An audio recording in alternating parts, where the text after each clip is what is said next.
उदयपुर में आज क्या कुछ हुआ आप देखिए हमारे साथ।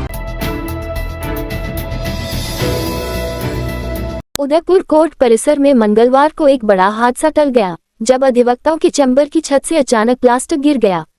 गनीमत रही कि इस दौरान वहां कोई मौजूद नहीं था, जिससे किसी तरह की जनहानि नहीं हुई। अधिवक्ताओं ने बताया कि कोर्ट परिसर में उनके चैम्बर पिछले कई सालों से जर्जर हालत में हैं। वे इसकी शिकायत कई बार सार्वजनिक निर्माण विभाग से कर चुके हैं, लेकिन विभाग ने इस पर कोई कार्रवाई नहीं की। ये घटना एक बार फिर कोर्ट परिसर में अधिवक्ताओं की सुरक्षा पर सवाल खड़ा करती है।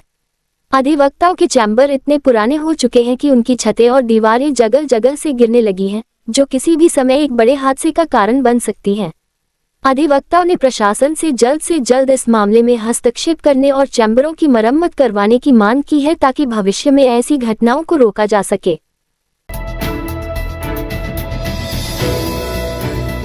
उदयपुर के बापू बाजार स्थित एक शराब की दुकान के बाहर हुई चाकूबाजी की घटना में एक युवक गंभीर रूप से घायल हो गया। बताया जा रहा है कि यह वारदात आपसी कहासुनी के बाद हुई, जिसमें आरोपी ने अपने दोस्तों के साथ मिलकर पीड़ित पर चाकू से हमला कर दिया। ये घटना सूरजपोल थाना क्षेत्र के बापू बाजार में महेश किराना स्टोर के सामने हुई।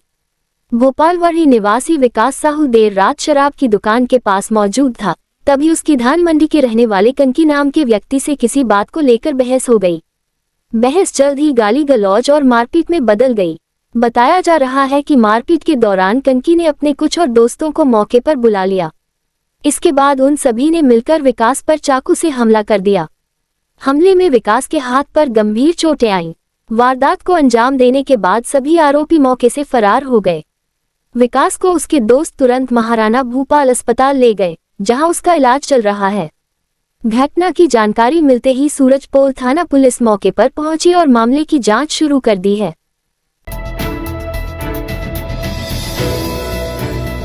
पर्यटन नगरी उदयपुर में पर्यटकों की सुरक्षा और सुविधा के लिए नियुक्त किए गए गार्ड्स पर ही अब सवाल खड़े हो गए हैं।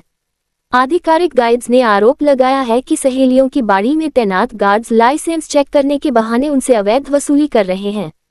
इस मामले को लेकर गाइड एसोसिएशन ने आज पर्यटन विभाग के कार्यालय के बाहर जमकर विरोध प्रदर्शन किया और उप निदेशक सुमिता सरोज को एक ज्ञापन सौंपा। गाइड एसोसिएशन से जुड़े गिरीश रावल ने बताया कि लंबे समय से गाइड पर्यटकों को परेशान करने वाले लपकों से परेशान थे। पर्यटकों को बेहतर अनुभव मिले, इसके लिए एसोसिएशन ने पर्यटन विभाग से इन लपकों पर लगाम लगाने की मांग की थी। इसके बाद पर्यटन विभाग ने सहेलियों की बाड़ी के बाहर गार्ड्स की नियुक्ति की, लेकिन अब यही गार्ड्स असली गाइड्स के लिए मुसीबत बन गए हैं। रावल ने बताया कि ये गार्ड्स लाइसेंस दिखाने के नाम पर गाइड्स को परेशान कर रहे हैं और उनसे पैसों की मांग कर रहे हैं। ये स्थिति न केवल मेहनती और ईमानदार गाइड्स के लिए निराशाजनक है, बल्कि यह लेक्सिटी की छवि को भी धूमिल कर रही है।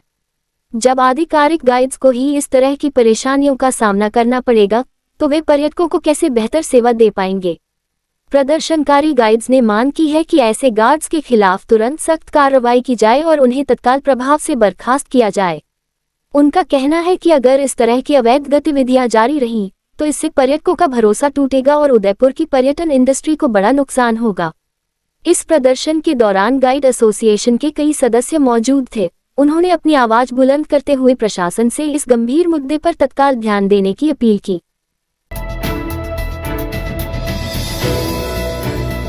नगर निगम ने आखिरकार शहर की सुध ली है। जो काम बरसात से पूर्व करना चाहिए था वह बरसात के बाद किया जा रहा है। बता दें, शहर के वीआईपी एवं अन्य प्रमुख मार्गों पर विशाल पेड़ आदि है, जिन्हें बरसात से पूर्व हटाया जाना था, लेकिन ये काम बरसात के बाद किया जा रहा है। सर्दी से बचाव के लिए कंबलें विक्रय होने को आए। लेक्सिटी में मानसून की व्यापक बरसात होने के बाद तापमान लुढ़कने लगा है। रात के समय गुलाबी सर्दी का एहसास होने लगा है। सर्दी की दस्तक के साथ लेक्सिटी में इन दिनों सर्दी के बचाव के साधनों में गर्म ऊनी कंबलों के व्यवसायों के समूहों का शहर में आने का दौर शुरू हो गया है। व्यवसाय अधिकांश मारवाड़, जोधपुर, पाली आदि जिलों के व्यवसाय आने शुरू हो गए हैं। शहर के पारस सर्कल से गोवर्धन विलास मुख्य सड़क मार्ग पर इन दिनों चित्तौड़गढ़ से निर्मला गर्ग ने ऊनी व गर्म कंबलों की स्टॉल लगाए हैं। उनकी स्टॉल पर सिंगल बेड, डबल बेड की कंबले की कई वैरायटी लेकर आए हैं। कंबले के मूल्य के विषय में आपने बताया कि 200 रुपये से लेकर करीब 2000 रुपये तक की कंबले इनके पास विक्रय के लिए तैयार है। गर्ग ने बताया कि इनके पास रुई से बने हुए रजाई, गद्दे, तकिए व देसी पलंग नवाद वाले विक्रय के लिए आए हुए हैं।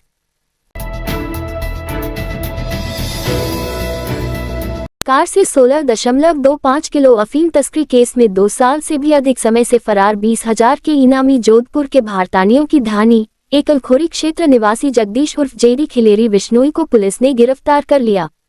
जांच अधिकारी डिप्टी गोपीचंद मीना ने बताया कि वारदात 10 मई 2023 की है। बांसवाड़ा कोतवाली पुलिस की नाकाबंदी के दौरान कार सवार आरोपी नाकाबंदी तोड़कर भागे थे।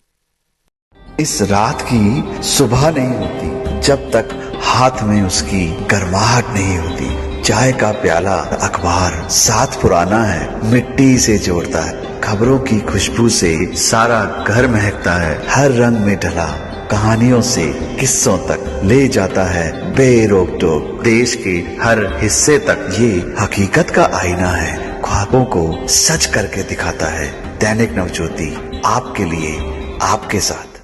ये थे आज के मुख्य समाचार। विस्तार से जानने के लिए पढ़ते रहिए दैनिक नवज्योति। दैनिक नवज्योति के YouTube चैनल को सब्सक्राइब करें और ताज़ा अपडेट के लिए बेल आइकॉन दबाएं।